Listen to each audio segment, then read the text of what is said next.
quero lhe perguntar sobre a relação que é possível ter com a Câmara Municipal.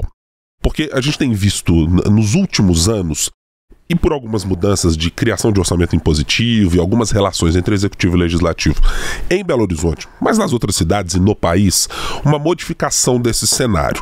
Como é que era da época do senhor nessa relação? Quer dizer, existia, claro, um quadro de emendas que podiam ser apresentados, tinha uma negociação que era muito diferente do ponto de vista de concertação política do que é hoje. Era muito mais fácil, era muito mais difícil. Eu queria que o senhor fizesse um pouco de um comparativo entre a sua gestão e as épocas atuais. Eu acho que era mais fácil, sabe? Mas o motivo é a questão partidária. Naquela época nós tínhamos menos partidos, era uma questão que você tinha mais objetividade no entendimento, na explicação dos problemas, das soluções. O meu partido, o PSDB, na época tinha 6 vereadores. O PT, que era a oposição, tinha 9.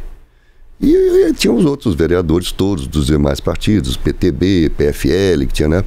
Então era mais simples, você buscava explicar o que é a sua proposta, e aí foi possível realmente. Hoje é muito difícil, por essa questão da multiplicidade de partidos.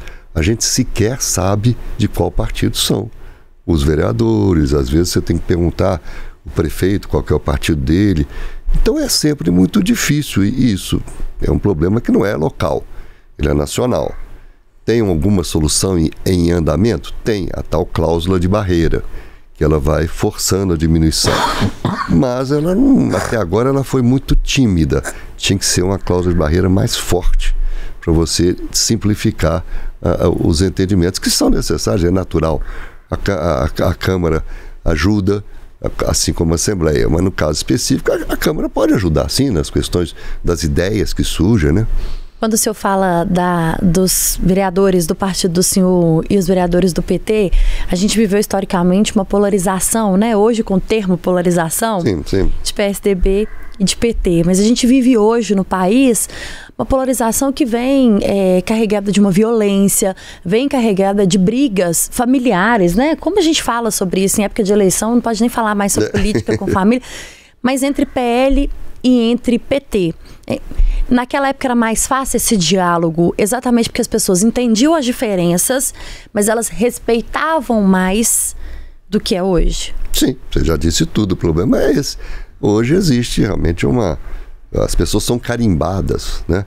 E aí a minha posição, por exemplo, que sempre foi uma posição mais de centro, ela sempre foi assim, mais fácil na época de eu conviver com a direita e a esquerda.